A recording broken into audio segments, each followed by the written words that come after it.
Ada sebuah pondok kecil dan mungil yang terletak di tengah hutan. Pondok itu terlihat sangat cantik dan terawat dengan baik. Di pondok itu tinggallah seorang ibu dan kedua anak gadisnya. Mawar merah, tolong ambilkan sapu, Nak. Baik, Bu. Anaknya yang pertama adalah Mawar Merah. Ia gadis yang periang dan penuh energi. Ini sapunya. Aku sudah ambilkan dengan sangat cepat. Pelan-pelan, Mawar. Awas, nanti jatuh. Awas, ada batu. Benar saja, Mawar Merah tersandung batu dan Wah, Ibu. Aduh. dia pun terjatuh dan terbentur dengan sangat keras. Ibu kan sudah bilang untuk pelan-pelan. Kamu ini memang ceroboh. Iya, Bu. Dari kejauhan, Putri Salju tertawa melihat saudarinya terjatuh. Putri Salju adalah anak kedua. Berbeda dengan Mawar Merah, Putri Salju sangat pemalu dan anggun. Mereka bertiga hidup bahagia. Hari-hari berlangsung dengan damai dan menyenangkan. Musim panas berganti menjadi musim dingin.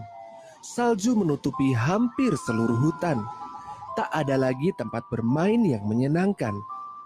Seperti biasa, saat malam tiba, sang ibu akan membacakan sebuah cerita. Mawar Merah dan Putri Salju duduk bersebelahan di depan perapian yang hangat. Nah, malam ini Ibu akan bercerita tentang negeri para naga. Dengarkan baik-baik ya. Hore! Baik, Ibu. Tiba-tiba, terdengar suara pintu diketuk dengan keras. Ah, siapa itu ya yang datang malam-malam begini? Aduh, seram sekali. Bagaimana kalau orang jahat yang datang, Bu? Kalian tunggu di sini ya, biar Ibu lihat dulu. Tidak, Ibu. Biar aku bukakan saja.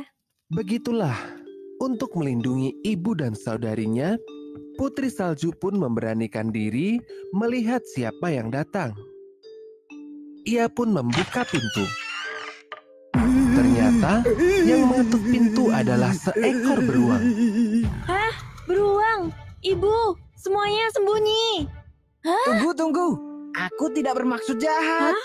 Aku hanya kedinginan dan butuh tempat untuk menghangatkan badan. Sungguh ajaib. Beruang ini bisa bicara. Biarkan dia masuk, anakku. Tapi, Bu, bagaimana kalau dia berbahaya? Terima kasih banyak, Bu. Aku sangat menghargainya. Masuklah, akan kubuatkan coklat hangat untukmu. Mawar Merah, ambilkan selimut untuknya. Baik, Bu. Tapi aku tidak yakin apakah selimut kita ada yang pas untuknya. Benarkah tidak apa-apa, Bu? Tidak apa-apa, percayalah pada Ibu. Baiklah, kalau Ibu bilang ini aman, maka aku percaya. Semua menyambut sang beruang dengan hangat, termasuk pula Putri Salju. Rasa khawatirnya kini telah hilang, karena sang beruang ternyata sangatlah lucu dan juga baik hati. Beruang, bulumu sangat lembut. Aku ingin punya bulu selembut ini. Benar, seandainya kita punya bulu setebal ini. Tentu tidak akan susah setiap musim salju datang. Manusia tidak bisa punya bulu sepertiku. Beruang terus tinggal bersama mereka selama musim dingin. Sifatnya yang lucu dan baik membuat suasana terasa menyenangkan. Kemudian, musim dingin pun berakhir. Salju sudah mulai mencair dan udara sudah mulai menghangat. Tiba saatnya bagi beruang untuk pergi.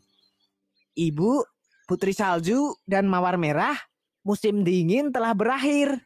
Dan aku masih punya urusan yang harus aku kerjakan. Aku harus pergi sekarang. Loh, kenapa harus pergi? Tinggallah di sini saja. Iya, beruang. Kami senang kau ada di sini. Maafkan aku, tapi aku harus pergi. Terima kasih untuk semua kebaikan kalian. Selamat tinggal semuanya. Selamat tinggal. Hati-hati ya. Mampirlah jika kau senggang. Beberapa hari setelah beruang pergi, Putri Salju dan Mawar Merah mencari buah beri di hutan. Tiba-tiba, mereka dikejutkan oleh sebuah teriakan. Suara apa itu? Entahlah. Ayo kita lihat Mawar Merah. Siapa tahu ada yang sedang kesulitan. Ayo.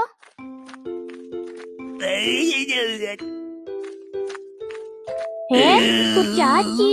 Ayo kita bantu dia. Ternyata, suara itu berasal dari kurcaci pemarah yang jenggotnya tertimpa batang pohon besar. Kenapa kalian hanya melihatku saja? Lekas bantu aku. Iya. Berhentilah melompat-lompat. Kami akan membantumu. Mereka pun berusaha mengangkat batang kayu tersebut. Kayu ini berat sekali. Iya, aku sudah tidak kuat lagi. Bagaimana kalau kita potong sedikit saja janggutnya? Ide bagus.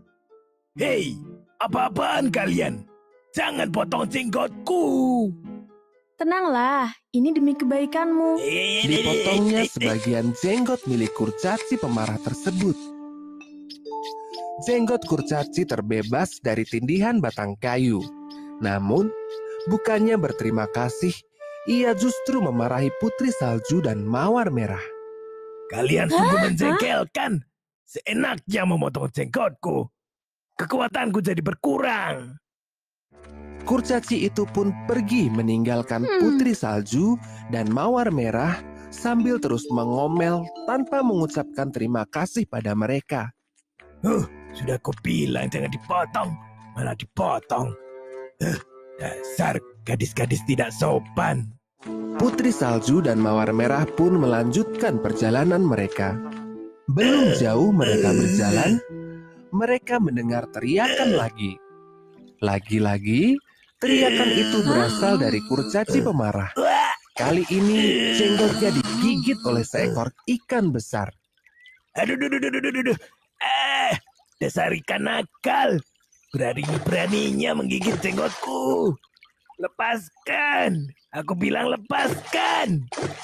Apakah kali ini kita akan membantunya?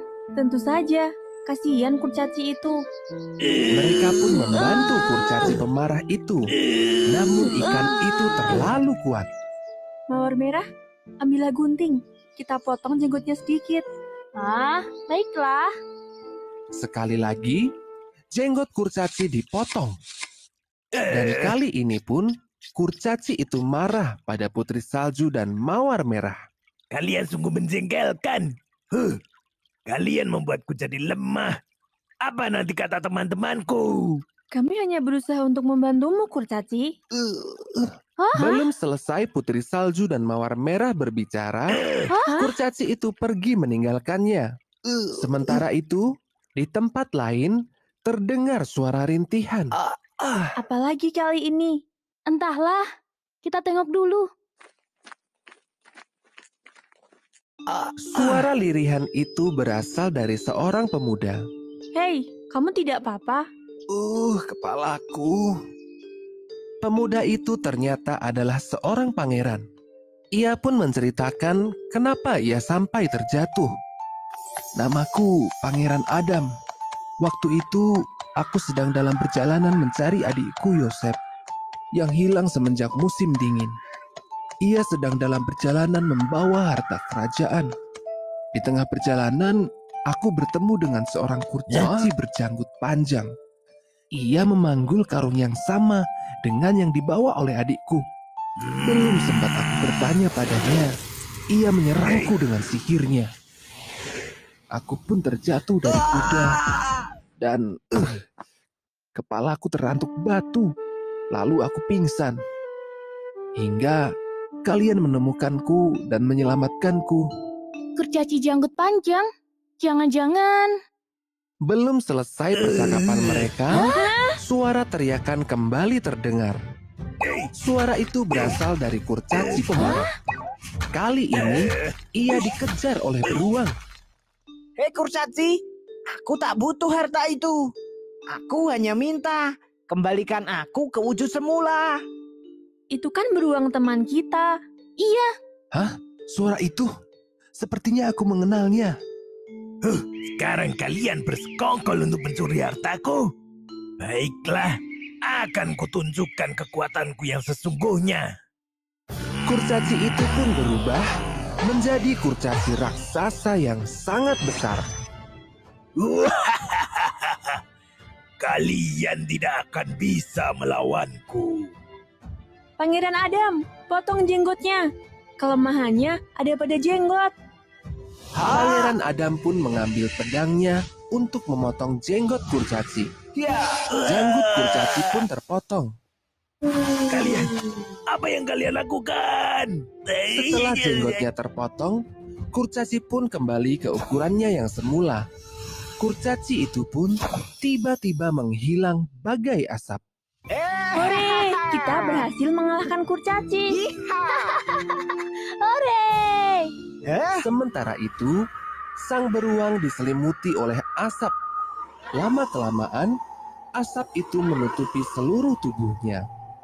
Begitu asap itu mereda, beruang itu hilang dan tergantikan oleh seorang pemuda tampan. Joseph, Kak Adam? beruang itu ternyata adalah Pangeran Joseph yang telah disihir oleh kurcaci. Begitu kurcaci itu menghilang, ia kembali menjadi manusia. Pangeran Joseph pun menceritakan kalau selama menjadi beruang, ia dibantu oleh Putri Salju dan Mawar Merah. Setelah itu, mereka berempat berteman dengan akrab. Hingga akhirnya mereka saling jatuh cinta dan menikah. Pangeran Adam menikah dengan Putri Salju. Sementara Mawar Merah menikah dengan Pangeran Joseph. Sang ibu pun diboyong untuk tinggal di istana. Mereka hidup dalam kebahagiaan.